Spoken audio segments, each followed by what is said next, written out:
Praise the Lord. கர்த்தருடைய பரிசுத்த நாமம் மகிமைப்படுவதாக. இன்றைய தியானம் எரேமியா 30ஆம் அதிகாரத்திலிருந்து 31ஆம் அதிகாரம் வரை. இந்த நாள் தியானத்திற்கான தலைப்பு புதிய உடன்படிக்கையின் வல்லமை. நாம் நம்முடைய பாவங்களுக்காக மனம் திரும்பி இயேசுவை ஏற்றுக்கொண்டு அவருடைய பிள்ளையாக நாம் வாழும்போது நித்திய ஜீவனை இயேசு நமக்கு கொடுக்கிறார். அது மாத்திரமல்ல, அவரோடு கூட ஒரு உடன்படிக்கையின் உறவுக்குள்ளாக நம்மை இணைத்திருக்கிறார். இந்த உடன்படிக்கையின் உறவு என்று சொல்லுவது அது மிக வல்லமையான ஒரு உறவு. நாம் உடன்படிக்கையின் உறவில் இருக்கும்போது இன்றைக்கி நம்ம தியானிக்க போகிற இந்த காரியங்கள் நம்முடைய வாழ்க்கையில் உண்மையாகவே அனுபவமாக இருக்கும். ஒரு சில காரியங்களை நாம் பார்க்கலாம். முதலாவதாக, நாம் இயேசுவோடு ஒரு உடன்படிக்கையின் உறவில் இருக்கும்போது எப்பொழுதுமே நமக்கு ஒரு உள்ளான உந்துதல் இருந்து கொண்டே இருக்கும். அது எப்படி?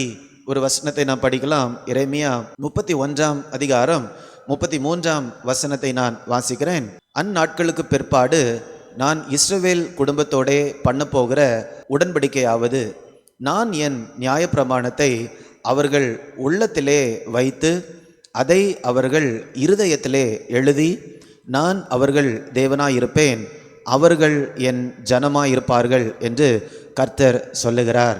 அப்போ அவரோடு கூட ஒரு உடன்படிக்கையின் உறவில் நாம் இருக்கும்போது ஆண்டவர் என்ன செய்கிறார் என்றால், நம்முடைய உள்ளத்தில் அவருடைய உடன்படிக்கையை வைக்கிறார், நம்முடைய இருதயத்தில் அவருடைய நியாயப்பிரமாணத்தை எழுதுகிறார். கர்த்தருடைய வசனங்களை, அவருடைய சத்தியங்களை நம்முடைய மனதிலையும் வைக்கிறார், இருதயத்திலும் வைக்கிறார்.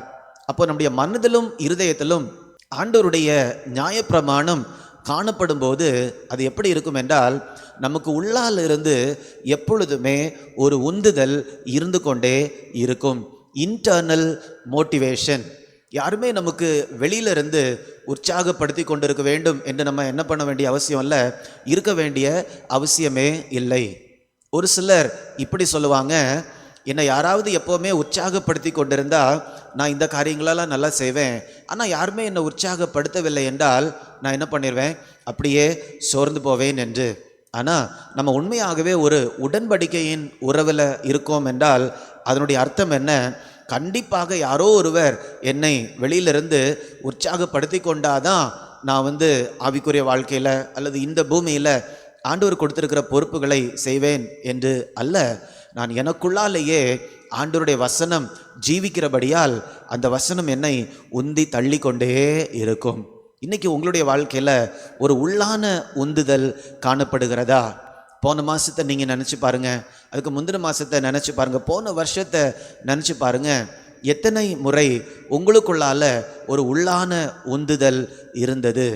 ஒரு உண்மையாக ஒரு தேவ பிள்ளையாக நாம் வாழும்போது இந்த உள்ளாலிருந்து வரக்கூடிய உந்துதல் நமக்கு இருந்து கொண்டே இருக்கும். ஏனென்றால் தேவனுடைய ஜீவனுள்ள வார்த்தை பிரமாணங்கள் நமக்குள்ளால் ஜீவித்து கொண்டு இருக்கிறபடியால், உயிரோடு இருக்கிறபடியால் அது நம்மை உந்தி தள்ளி கொண்டே இருக்கும். அப்படிப்பட்ட ஒரு உந்துதலை பார்க்க முடியவில்லை என்றால் 2 கொரிந்தியர் 13ஆம் அதிகாரம் 5ஆம் வசனம் சொல்லுது போல, நீங்கள் விசுவாசம் உள்ளவர்களோ என்று உங்களை நீங்களே சோதித்து பாருங்கள். நீங்கள் விசுவாசம் உள்ளவர்களோ என்று உங்களை நீங்களே சோதித்து அறியுங்கள். இரண்டாவதாக, நாம் உடன்படிக்கை உறவில் இருக்கும்போது நம்ம உள்ளான மனுஷனில் நம்ம அனுபவிக்கக்கூடிய இன்னொரு காரியம் என்னவென்றால் உள்ளான விடுதலை. உள்ளான விடுதலை நமக்கு இருக்கும்போது பாவம் எப்பொழுதுமே அதால் நம்ம என்ன பண்ண முடியாதுன்னா நம்மளை அட்ராக்ட் பண்ண முடியாது, அப்படியே நம்மளை ஈர்ப்பிக்க முடியாது. ஏனென்றால் உள்ளான மனுஷனில் ஆண்டவர் நமக்கு ஒரு விடுதலையை கொடுத்திருக்கிறார் உடன்படிக்கையின் உறவில் இருக்கும்போது. எரேமியா 30ஆம் அதிகாரம் 8ஆம் வசனத்தை நான் வாசிக்கிறேன். அந்நாளிலே நான் அவன் நுகத்தை உன் கழுத்தின் மேல் இராதபடிக்கு உடைத்து உன் கட்டுகளை அறுப்பேன் என்று சேனைகளின் கர்த்தர் சொல்லுகிறார். அந்நியர் இனி அவனை அடிமை கொள்வதில்லை. இந்த உறவில் நாம் நிலைத்திருக்கும் போது, உடன்படிக்கை உறவில் நாம் நிலைத்திருக்கும் போது இந்த உள்ளான காரியங்களிலிருந்து ஆண்டவர் நமக்கு விடுதலையை கொடுக்கிறார். அவர் நம்முடைய நுகங்களை உடைக்கிறார், கட்டுகளை அறுத்து போடுகிறார். ஆங்கிலத்தில் ஒரு மொழிபெயர்ப்பு இவ்வாறு சொல்லுகிறது, God entered into our darkness and he breaks our yoke. அப்படி என்றால் ஆண்டவர் நம்முடைய வாழ்க்கையில் இருக்கக்கூடிய இருள் அடைந்த பகுதிகளுக்குள்ளாக கடந்து வந்து நம்முடைய நுகங்களை அல்லது நம்மை கட்டி வைத்திருக்கக்கூடிய காரியங்களை அப்படியே உடைத்து போடுகிறார். இதுதான் நம்ம உள்ளான விடுதலை என்று சொல்லுவது. சில நேரத்தில் நம்ம நினைப்போம், இந்த இடத்துல இருக்கும்போது ஆண்டவருடைய பிள்ளையாக என்னால் வாழ முடியுது, ஆனால் அந்த இடத்துக்கு போகும்போது, வெளியில் போகும்போது, இந்த இடத்துக்கு போகும்போது என்னால் ஆண்டவருடைய பிள்ளையாக வாழ முடியவில்லை என்று கூட நாம் சொல்லலாம். நான் உடன்படிக்கையின் உறவில் நாம் நிலைத்திருக்கும் போது எந்த இடத்துல இருந்தாலும் சரி, ஆண்டவர் நம்முடைய உள்ளான மனுஷனில் ஒரு விடுதலையை அவர் கொடுக்கிற தேவனாக இருக்கிறார். நாம் செய்ய வேண்டியது இந்த உறவில் மாத்திரம் நிலைத்திருக்க வேண்டும். மூன்றாவதாக, உடன்படிக்கையின் உறவில் இருக்கும்போது நம்முடைய உள்ளான மனுஷனில் ஒரு மிகப்பெரிய வளர்ச்சியை நாம் பார்த்து கொண்டே இருப்போம். 31ஆம் அதிகாரம் 4ஆம் வசனத்தை வாசிக்கும்போது, இஸ்ரவேல் என்னும் கன்னிகையே, மறுபடியும் உன்னை கட்டுவிப்பேன், நீ கட்டப்படுவாய். மறுபடியும் நீ மேள வாத்தியத்தோடும் ஆடல் பாடல் செய்கிறவர்களின் களிப்புள்ள கூட்டத்தோடும் புறப்படுவாய். மறுபடியும், திரும்பவுமாக மறுபடியும் என்று ஆரம்பிக்கிறது. அப்போ ஆண்டவரோடு இருக்கக்கூடிய உறவில் நாம் நிலைத்திருக்கும் போது ஆண்டவர் என்ன செய்கிறார்? திரும்பவுமாக நம்முடைய வாழ்க்கையை அவர் கட்டுகிறார். நீங்கள் ஒரு பெரிய கட்டடத்தை கட்டுறதை நீங்கள் பார்த்தீங்கன்னா, முதல்ல அது சின்னதாக தான் ஆரம்பிக்கும். அந்த இடத்துல வெறும் இடம் மட்டும்தான் இருக்கும். ஒரு சின்ன இடத்துல ஆரம்பிப்பாங்க. அந்த கட்டடம் கட்டி கட்டி மேலே மேலே போய்கொண்டே இருக்கும்போது மேலே போக போக அது மிக பெரியதாக நமக்கு தெரியும். ஆண்டவரோடு இருக்கக்கூடிய உடன்படிக்கை உறவில் நம்ம நிலைத்திருக்கும் போதும் நம்முடைய உள்ளான மனுஷனில் இப்படித்தான் நாம் கட்டப்பட்டு கொண்டே இருப்போம். நம்முடைய உள்ளான ஜீவனில் ஒரு பலன் இருக்கும். நம்முடைய இருதயம் கட்டப்பட்டு கொண்டு இருக்கும். நம்முடைய இருதயத்தில் மற்றவர்களை நேசிக்கக்கூடிய திறன் பெருகி கொண்டிருக்கும். புரியக்கூடிய திறன் பெருகி கொண்டிருக்கும். இந்த மாதிரி ஆண்டவருடைய சுபாவங்கள் ஒரு கட்டடத்தை போல நம்முடைய இருதயத்தில் அது மிகப்பெரிய அளவில் கட்டி எழுப்பப்பட்டு கொண்டே இருக்கும். அதுதான் இந்த வசனத்தில் நம்ம பார்க்கிறோம். உடன்படிக்கையின் உறவில் இருக்கும்போது நாம் நம்முடைய வாழ்க்கையை கட்ட வேண்டிய அவசியமே இல்லை. உறவில் தான் நம்ம நிலைத்து இருக்கிறோம். நான் கர்த்தர் சொல்லுகிறார், நான் உன்னை கட்டுவிப்பேன். I will build your life. அல்லது உடைக்கப்பட்டு காணப்படுவோம் என்றால் I will rebuild your life. உன்னுடைய வாழ்க்கையை நான் திரும்பவுமாக கட்டுவேன்.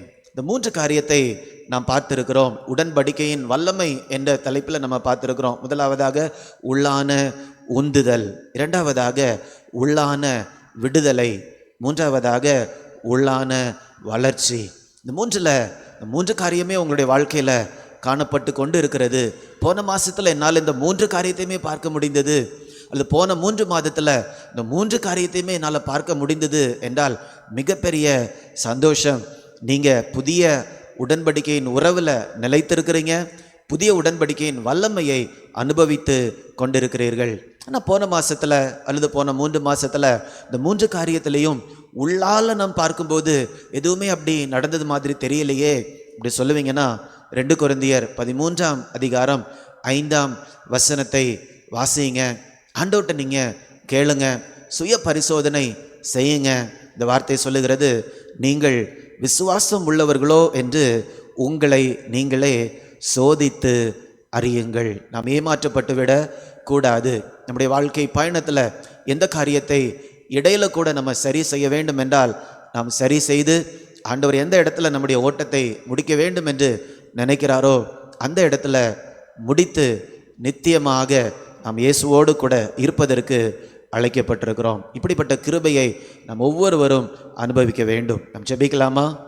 அன்பின் பரலோக பிதாவே, இயேசு கிறிஸ்துவோடு உள்ள உறவின் மூலமாக ஆண்டவர் எங்களை ஒரு புதிய உடன்படிக்கையின் உறவுக்குள்ளாக அழைத்திருக்கிறபடியால் உமக்கு நன்றி அப்பா. இந்த புது உடன்படிக்கையின் உறவில் ஒரு வல்லமை இருக்கிறது என்று நாங்கள் பார்த்துருக்குறோம் தகப்பனே. எங்களுக்குள்ளால ஏற்படக்கூடிய விருப்பங்களுக்காக உமக்கு நன்றி. எங்களுக்குள்ளால ஏற்படக்கூடிய வளர்ச்சிக்காக உமக்கு நன்றி. எங்களுக்குள்ளால காணப்படக்கூடிய அந்த உள்ளான விடுதலைக்காக உமக்கு நன்றி. உள்ளான உந்துதலுக்காக உமக்கு நன்றி.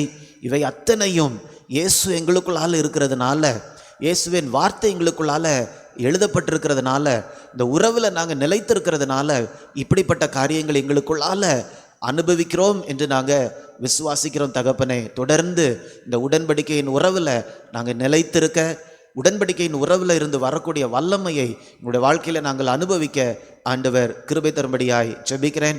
ஒருவர் கூட ஆண்டவரே இதில் இல்லாமல் போய்விடாதபடிக்கு ஒவ்வொருவரும் அவர்களுடைய விசுவாசத்தை சோதித்து உம்மிலே நிலைத்திருக்க ஆண்டவர் கிருபை தரும்படியாய் ஜெபிக்கிறேன். மீட்பர் இயேசுவின் மூலம் கேட்கிறேன் நல்ல பிதாவே, ஆமேன், ஆமேன். God bless you. God bless you.